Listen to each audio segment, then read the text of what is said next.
Good morning, everybody, and welcome to the Meta Cafe. Grab your cup of coffee or your tea, sit back, and let's talk about some astrology and human design and some gene keys. I have a whole mixed bag of stuff for you today as we are getting ready to enter into the eclipse.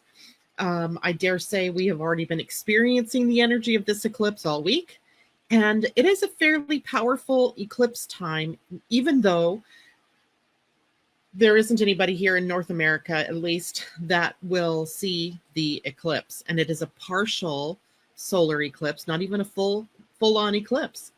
But somehow, in the crack of time that this eclipse is in action, there are some major shifts and changes that are taking place for everybody. And I don't think there's anybody out there that hasn't been touched by it in some way, shape, or form, or who won't be touched by it in some way, shape, or form. So in the words of Roseanne, it's FriYAY. Yay, it's Friday. That means today we're not only taking a look at what's going on right now, we're going to take a look at what's going on throughout the weekend. So we start the day today with the moon in Leo, and we already have all the key players in place for this eclipse, right? We already have the sun in a conjunction to Mercury, that is in a conjunction with Pallas Athena, that is lining up with the moon. The moon is the last piece that is ticking ever closer to the eclipse point. So for all intents and purposes, you all have already been experiencing this idea of eclipsing. And eclipsing, an eclipse is really just a moment in time that actually is spread out over time, where you are consciously, hopefully, able to move through a gateway into a new way of being, a gateway into something different, whether it is a solar eclipse like we're heading into that is with a new moon that creates a new beginning, or whether it's a lunar eclipse that is only happening at a full moon, which brings something into completion or into revelation. Good morning. Let's see, Gail. Good morning to you. You look beautiful today. It's being felt here, for sure in Carlisle, Pennsylvania. Honey, I'm sure it is. It's being felt everywhere. Cindy, good morning to you too. And by the way, thank you for the compliment, Gail. I thank you. And there was someone else that just passed by, Michelle Brooks. Good morning to you. Everybody, please send your thoughts and prayers to the part of the country that Michelle lives in. She lives in Northern California. And as most of you are aware, it's been on fire. And I think there's a fire there now that is the largest ever in history and has taken lives and eaten up a lot of property. So let's send our collective wishes for the fire to be able to become contained and the damage to be reduced, and maybe blessed rains returning to that part of the world that can help cool this whole thing down. And I certainly know that we have the power collectively to do that.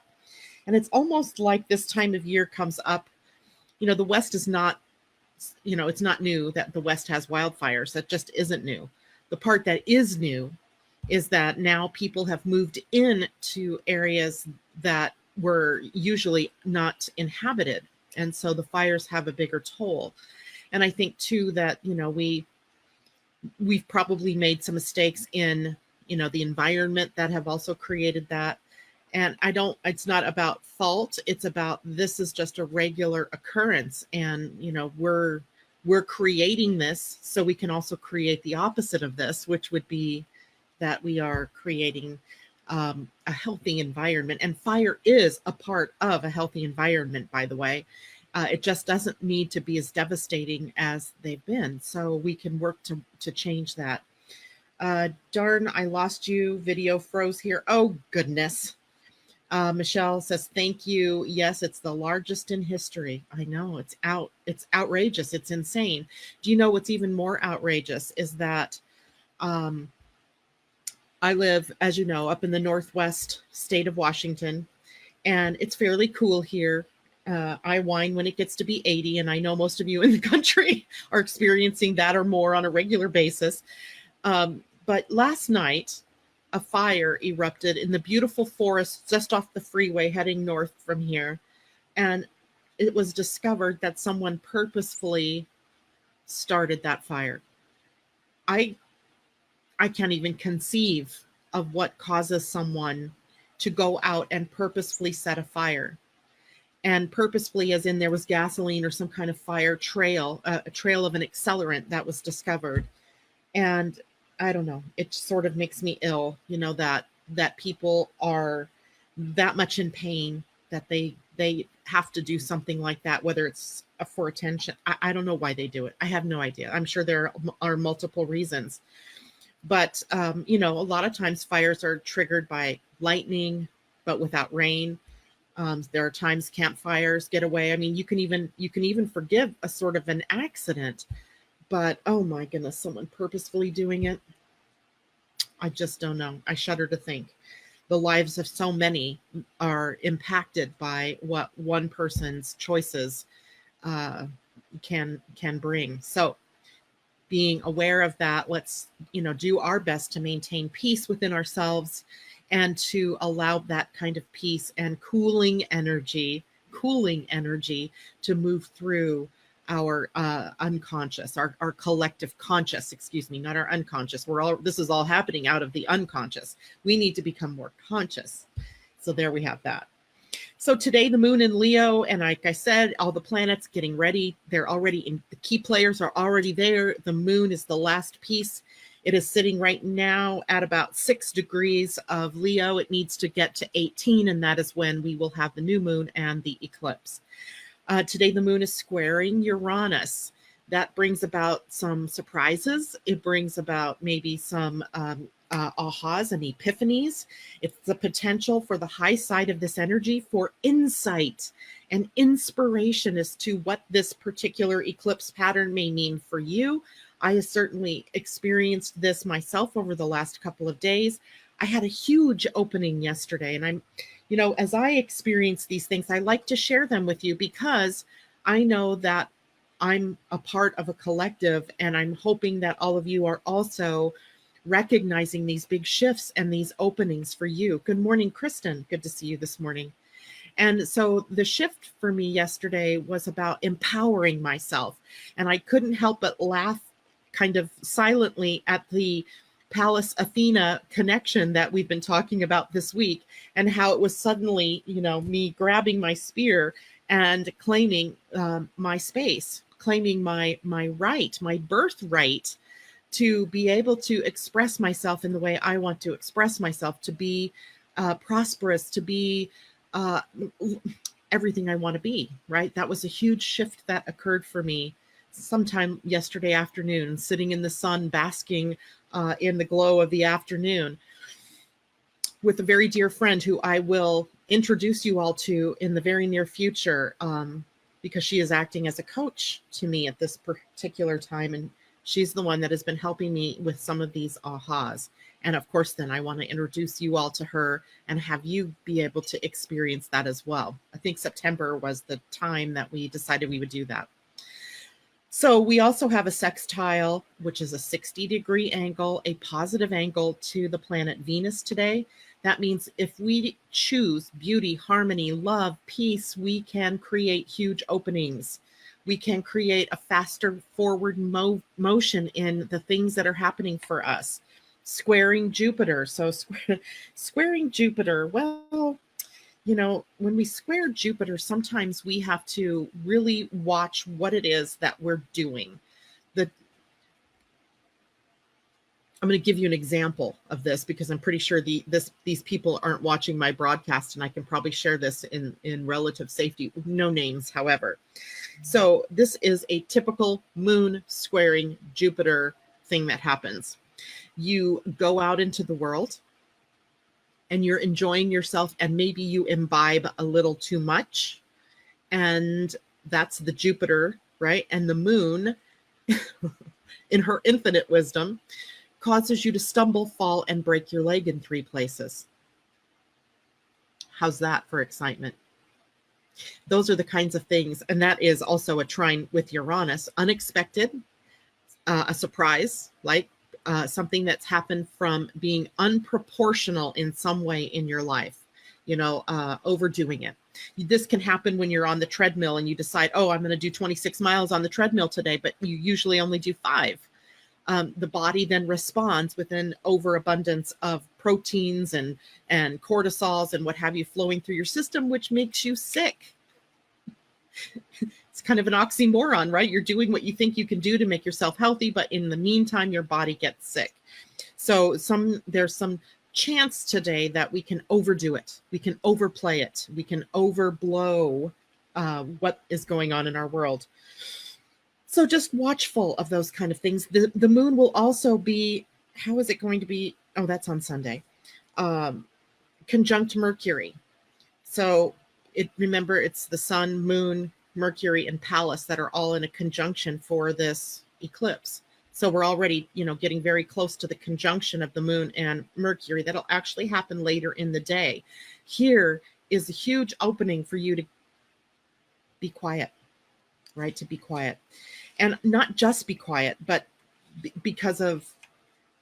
not to just be quiet because if you say or talk out of turn, it's going to blow up on you. It's not so much that. It's holding some information close because not everything has been divulged yet. Not everything has come to light yet. Not all the key players are in place. So if you speak too soon to something, then it can ruin the moment. It can be something that you may have to draw back those very words later. So try not to speak out of turn today. Follow your human design. If you are a defined throat, maybe it's okay to speak, but it's better with an invitation. And if you have an open throat, you definitely wait for the invitation to speak. So being a little bit more hesitant to blurt anything today will save you maybe having to retract words later, or even to retract thoughts later. If you're thinking out loud and someone else hears you, what if they take that idea and they run with it, or they take it out of context and it gets, so you get my drift. Be quiet today. Err on the side of mum's the word. This too shall pass, and after the eclipse, it will be a different story, right? There may be some clues as to why it was today wasn't the day to speak, and that it would have been better if you had waited to speak. Okay. Taking a look over the weekend, Saturday, of course, we have the new moon solar eclipse that occurs at 2:59 a.m. Pacific time, 5:59 a.m. East Coast time. The eclipse actually begins at 2:19. So about, 40 minutes before the new moon occurs. And this is why this is a partial solar eclipse and not a total solar eclipse, because they're not happening exactly in tandem.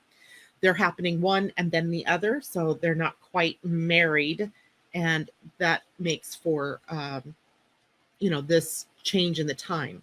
So the eclipse pattern begins at 2:19, ends at 2:46, and then the new moon occurs. So boom, boom, and boom. And that happens then on the East Coast for you guys at 5:19 a.m. To 5:59 a.m. when we experience the new moon. So the eclipse is done, and then guess what happens? The moon goes into void of course. She begins a void of course right with that new moon. Right after that new moon, she makes no new connections until 8:59 p.m. Saturday night. So literally all day Saturday, party, play, have fun. Don't expect anything serious to take place. Don't expect any real movement to be expressed because the moon goes void of course, right? The big news is having been building all week long. I think the eclipse this time brings the break from that. It ends it in some way, or out of an ending is a new beginning. So the new beginning is there. It's just not quite apparent what that is yet, because the void of course moon takes us and slows us down. And I'm going to be at a family barbecue all that day, and I'm just going to revel in not having to do or be anything except me, to have fun and play and talk and chat with people. And that's what I expect for all of you as well tomorrow, right? Don't try to make it a serious day, because it isn't going to go anywhere. So just have fun. You might as well just go with the flow and just enjoy that energy of the day. Right after that point, the moon will move out of Leo and into Virgo. That sets us up for a Sunday that is more task oriented, more practical, down to earth. It'd be a great day to cook food, to prepare something, to go, vegetables and fruits and things like that are coming into harvest time. Maybe it's a great day to, put up some apples. Well, apples probably aren't ready yet. Cherries or any, other foods that are coming up, to clean up your kitchen or organize yourself around the potential for the harvest and what may come. Clean out your cupboards, clean off your freaking desk, Janet, because it's a mess.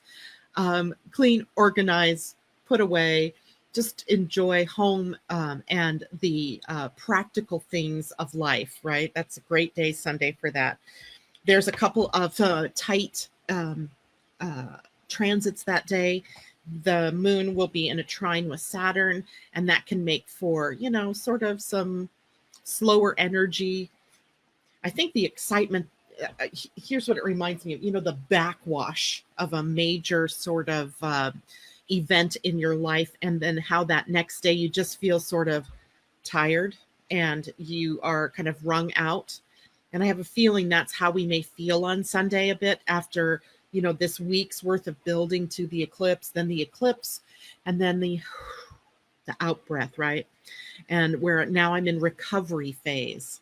So recover on Sunday, right? Just do the things around your home, do the things that make you feel good, just relax and live in a space of harmony with yourself and with the world. So here is the energy of the weekend, if I want to sum it up for you. This is a great time to tie up loose ends, to, complete something, right? To let something come to its logical conclusion. Finish up any projects that have been left hanging, right? What's been hanging. Entertain new ideas, right? Entertain new ideas. Be open to receiving the guidance. Be open to receiving the aha or the epiphany.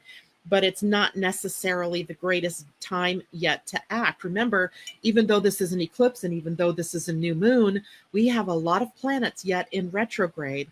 They don't even start changing direction until next week, 18th, a week from the eclipse.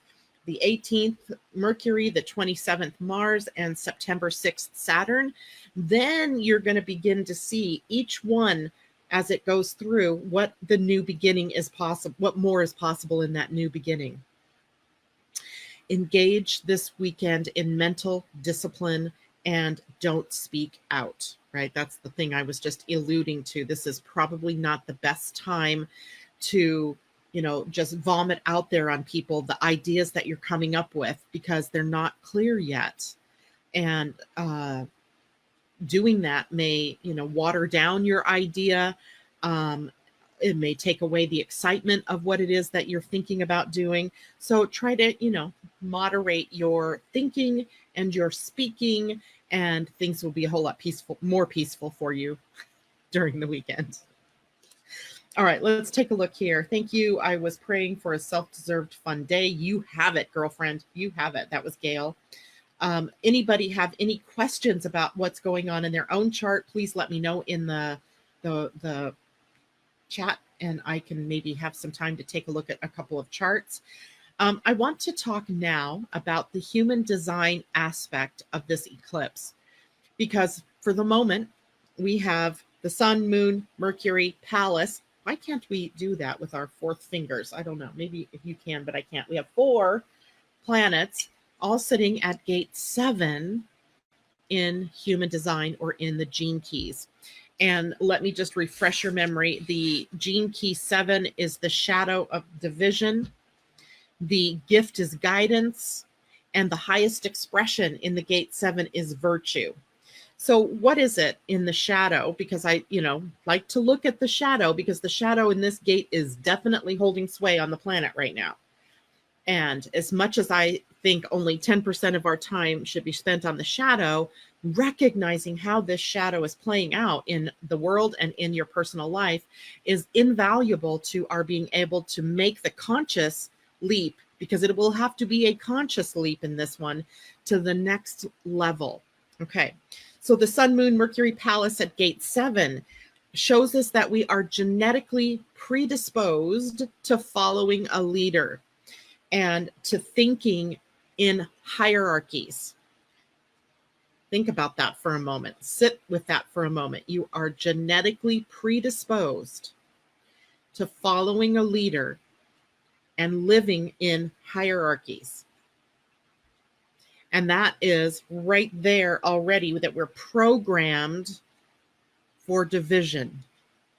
Because the second you say hierarchy, it is almost that pyramid shape, right? Where the bottom is we call us the 99%, and everything above us is the 1%.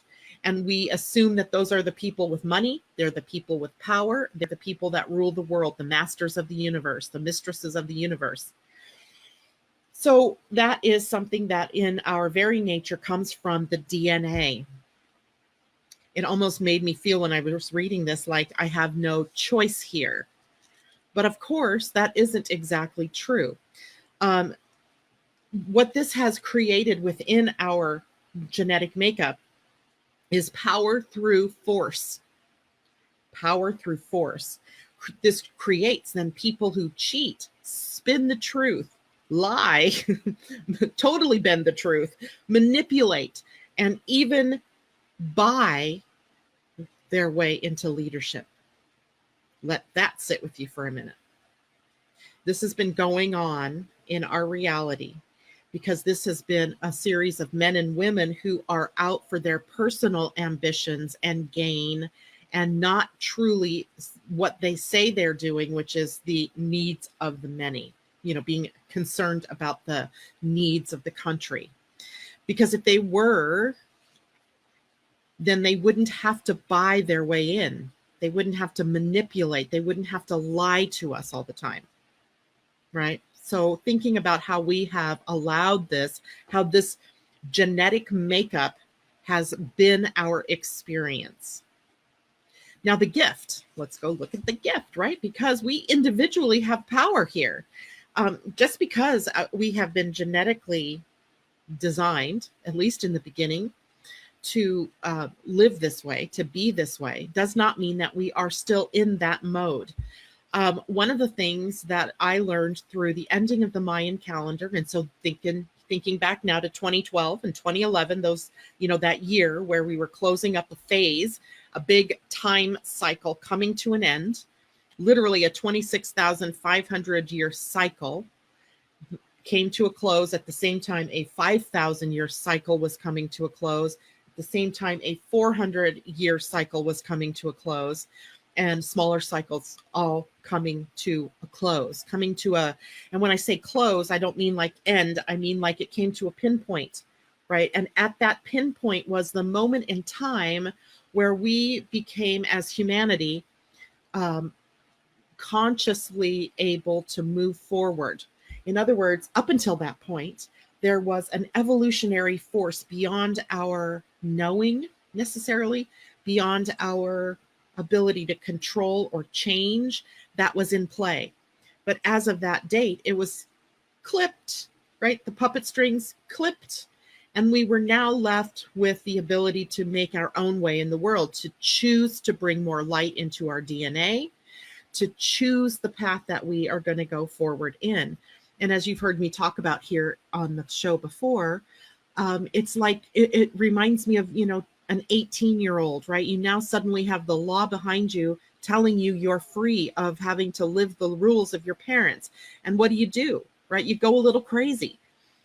Some people go a little crazy when they turn 18 and they do everything that they know that they can do under their parents, and they just create havoc in their lives.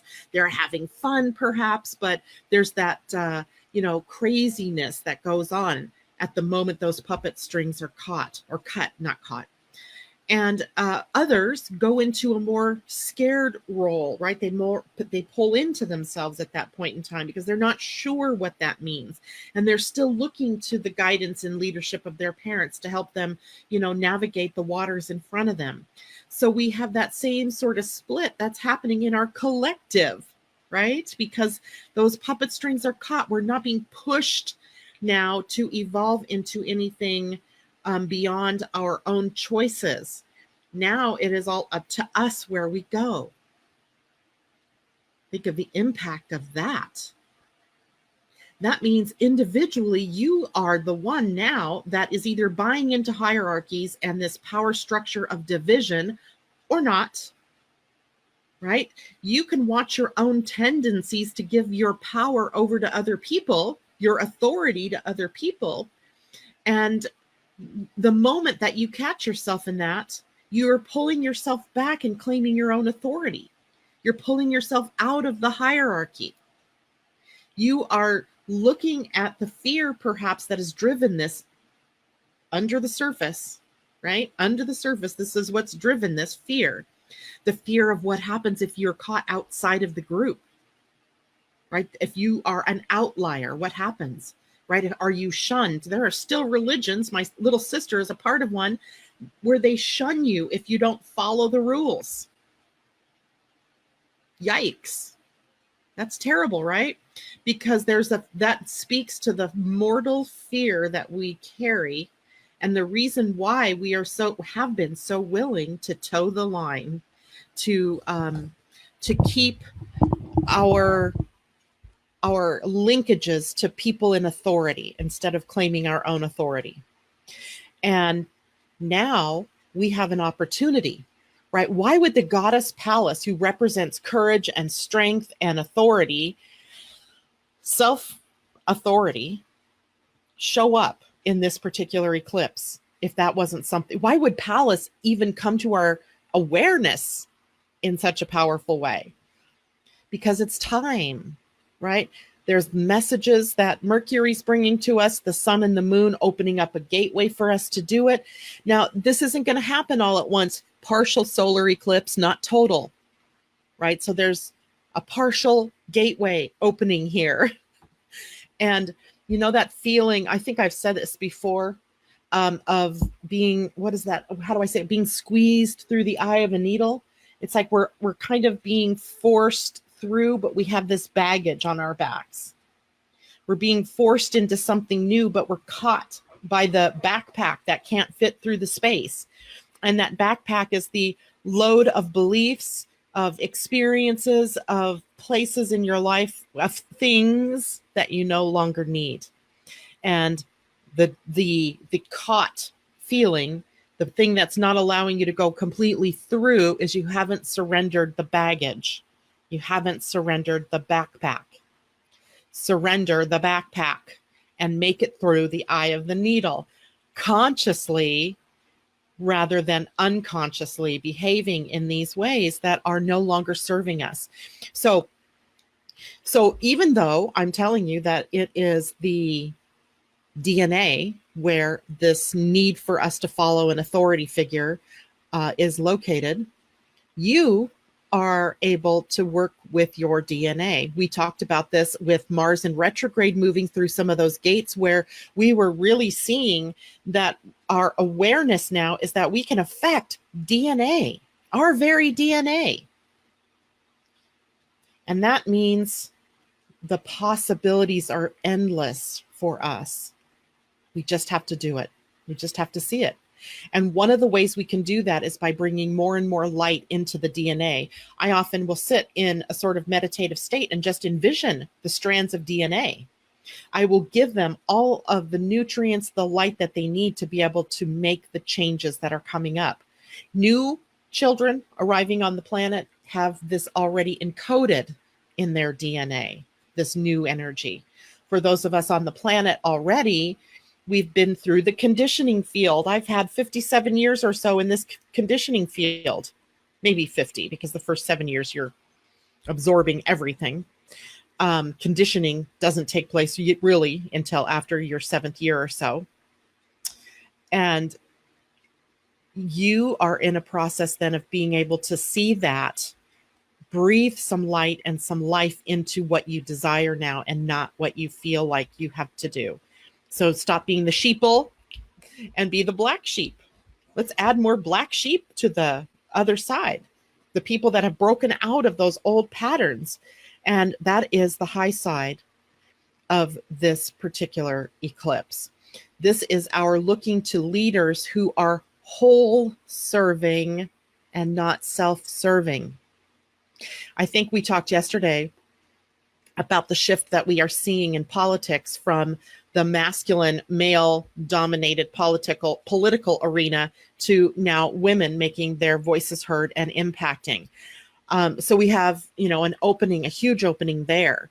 But we also have to be choosy, if you will, about the women that we put into office as well, because it's not just a masculine trait, the wanting to have ambitions in leadership and to have an agenda that is other than whole serving, right? So we also have to be very conscious about the women we are choosing to put into positions of leadership. It's not just, we can't just say, oh, if we put a woman in there, all the things will be solved. That's tempting. That's very tempting. I think putting a woman in places of power gives us a better chance of someone who's whole serving rather than strictly self-serving. And that's a slippery slope. That's a statement that, because I don't want to demean men. There are plenty of men out there that are also seated with this opportunity to be whole serving and not self-serving. The problem is they don't get into power because the collective is sort of blinded by still this energy of listening to the lies, of buying into this energy of money. And if you look at even our democracy, it operates the same way. Who pulls the strings for our politicians?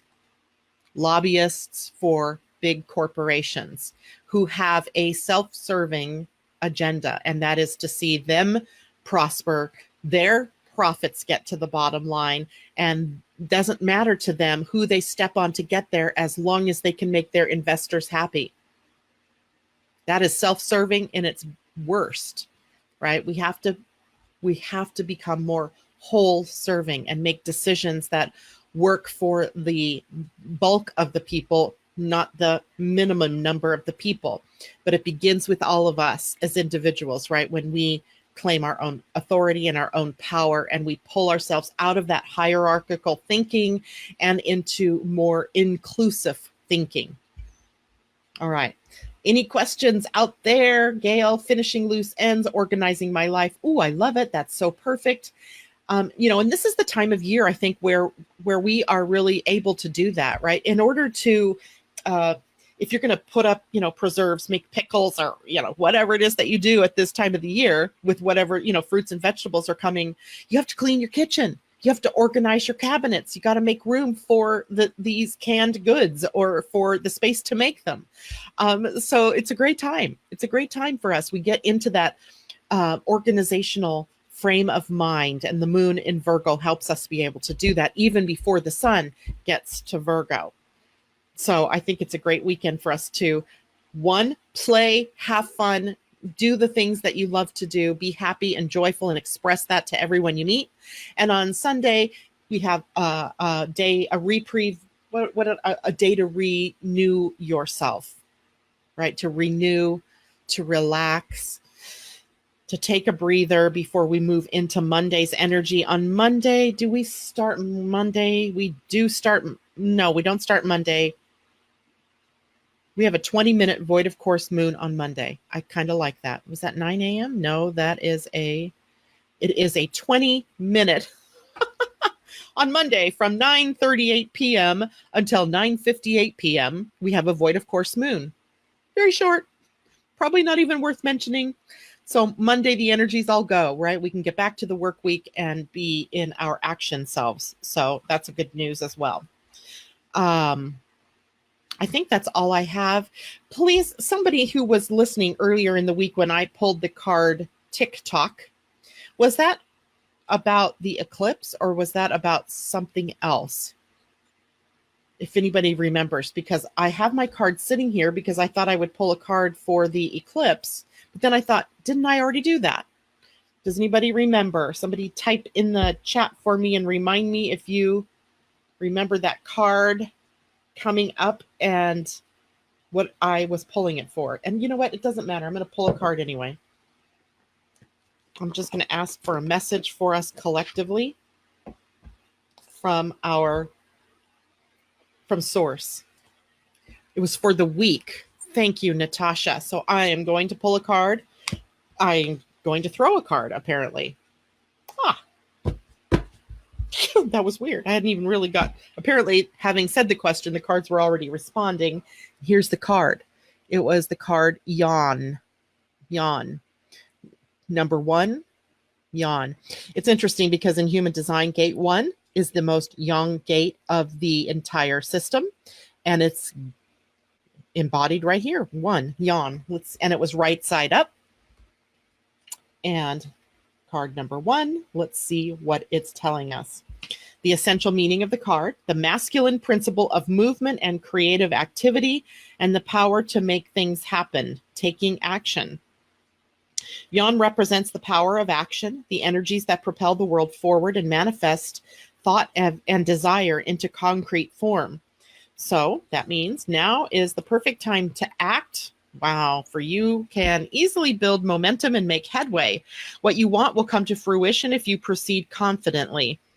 This card signifies new life and is a sure sign that obstacles have been overcome. There is no reason to hesitate.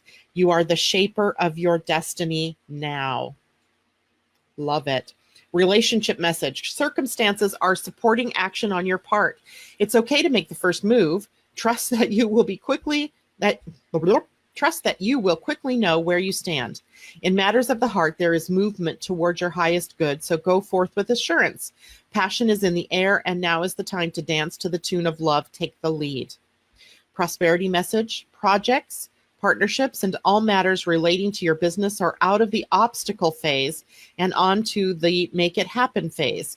Now is the time to stake your claim and get things done. While you can expect to be busier than usual, this card tells you that you have all the energy and vitality you need to accomplish your goals. Abundance is waiting for you to claim it. I am going to read the protection message just because it's just telling me that.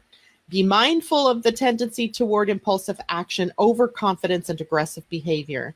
Think before you act, lest you find yourself in a situation that will lead to uncomfortable consequences. Be sure you really want what you're chasing after, because you might be sorry when you get it. The appearance of this card isn't cause for fear, for life is all about learning lessons. Practice temperance, diplomacy, and thoughtful consideration before making a move. I like it. It really does speak to the idea that this is a gateway that we're being pushed through, pulled through, dumped into, and that things are slowly but deliberately in the process of change. I like that. All right, everybody. Thank you, Natasha, for reminding me of that. Thank you, everybody, for joining us this morning. And for all of you, take care. Have a wonderful new moon experience, partial solar eclipse experience. We'll see you on Monday. Mwah. Bye for now. Take care.